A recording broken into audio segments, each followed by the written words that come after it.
Jamie here at the Akhal Teke Foundation, and now we're going to be working with Dory. I work with her 1 day a week when I'm here visiting.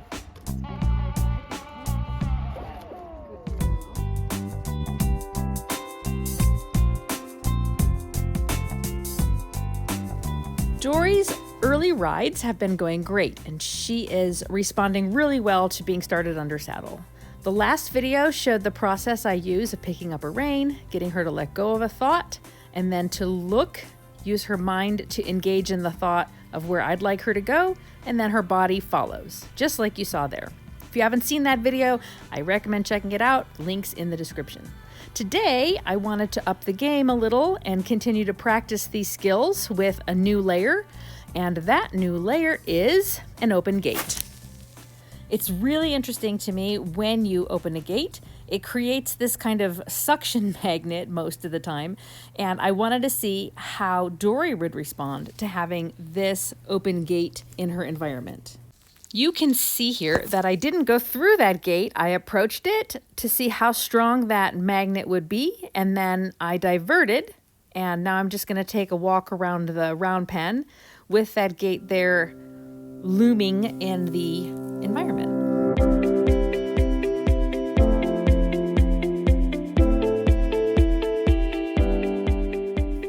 A reminder that getting a horse to let go of their strong thought in order to stay on the same page as I am is really, really foundationally important. And the open gate creates a distraction or a magnet for her thoughts. And it's another way to practice letting go of that and only going through that open gate when we're doing it together. What I'm watching for as I ride around the arena is when that open gate is pretty neutral, where she might be curious about it or interested, but easy to just let go of it and move on to doing something else. Another way of looking at this is if her mind is truly centered with me as much as possible, then it should be in the arena where we are. If her mind is outside of the arena, even a little bit, then that gate is going to be an opportunity for her to put her body with her mind. That's another reason that I want to make sure that we're really together before we go out that gate. Here we try some backing up, which is a little more intense than just diverting alongside the gate. You can see that her mind would like to move her body out that gate. So when I'm pulling the reins for a backup, I'm getting resistance. So I'm going to keep with it until she starts to give. You can see her mind is thinking forward, and she has a little anxiety built up, so she'll paw because she'd really like for me to just go forward with her. Nope, I'll ask for another backup. And when she begins to soften, then I pick up a rein for a different direction. But you see, she didn't commit to that other direction. So I hang in there, and that's a little better. We're going to be doing some circles, mostly because they're helpful in picking up a rein and getting the horse to think along with the rein. And sometimes it doesn't happen right away, and just going in a circle helps to continue to get that thought settled a little bit deeper.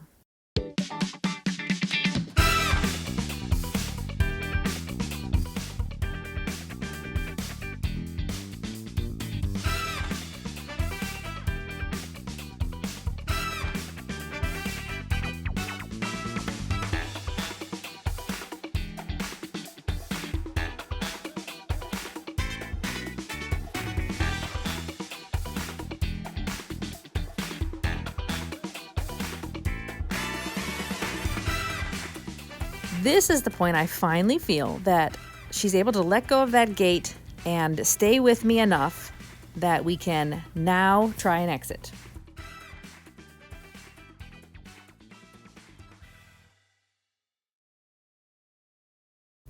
This is the first time Dory has ever been ridden outside the pen, and my hope was to just go out, turn around, and go right back in. She had some other ideas.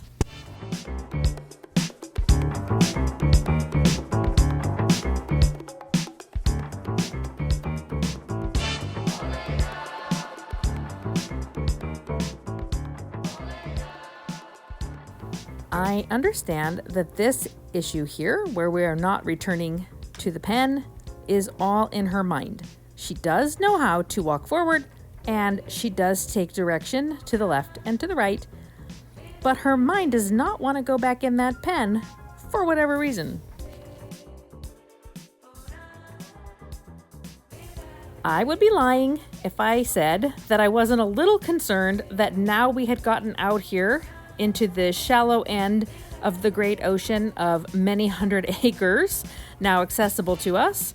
But I also know that Dory's a pretty sound-minded mare, and we've worked through some things in the past, and she's worthy of trusting to work together. So what I'm trying to do here is keep her brain as much as possible centered on going back in through that pen entrance and ask her to go forward and to be patient and trust that she wasn't going to take me galloping off down to the river. Well, clearly heading directly on a straight line back to the round pen was not going to work for us. And so I started to work on asking her to let go of a thought in each direction in order to kind of break her loose.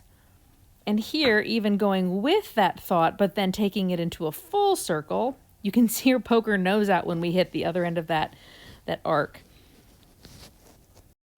As much as this isn't exactly what I had hoped for our first trip out, it's not completely unexpected, and it's giving us an opportunity to work together to come back on the same page, which is a skill we will need in riding together.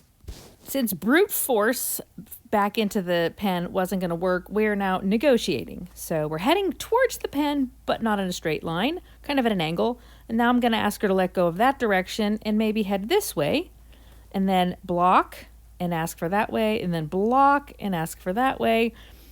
And so we're kind of zigzagging a bit, letting her let go of that thought, let go of that thought, turn this one into a circle and come all the way around and through.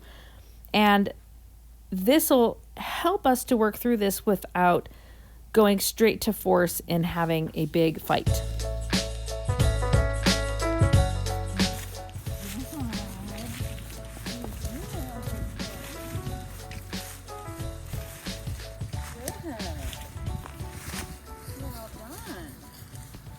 So this ride is all about leaving that gate open, having that open gate become more and more neutral so she can ride in the pen past the open gate, as she does right there. Nice licking and chewing. It wasn't difficult at all to walk past that gate, to go out the gate, and then stay in the area, come back through the gate, and have all of this work out that she's just riding along with me. It doesn't matter where we go or what we do.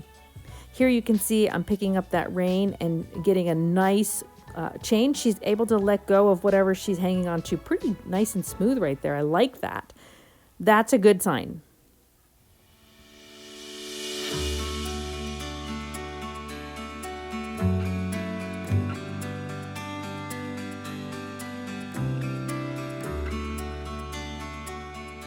All of this is looking good. I check a backup. Tiny bit of resistance, but she gives pretty well, and so we're going to go again. And this one we hope will go a little smoother with her going out and coming back in. And you'll see here she's a little stuck. She doesn't back up. I'm able to block and redirect her. Hold on there, and then she breaks free. And nicely done, mare.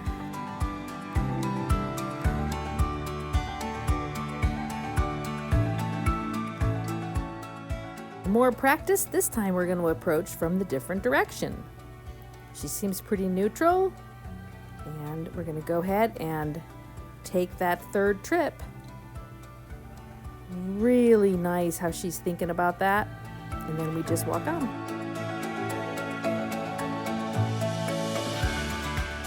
I'm pleased to see how she continues to improve with practice coming in and out of the gate. I also think you can imagine how developing a horse this way really helps with either barn sour or even a horse that is spooky out on the trail, because you're getting them used to letting go of their strong thought and picking up yours, which helps with both of those things. Like a boss, she's getting the hang of this, and as we're heading towards that gate, I even have to ask her to think toward it. She was going to just bypass on her own, and here we go. Let's see if this one is the best of all. She does a nice turn. I'll give her a moment. Do a little zigzag and block. Well done, mare.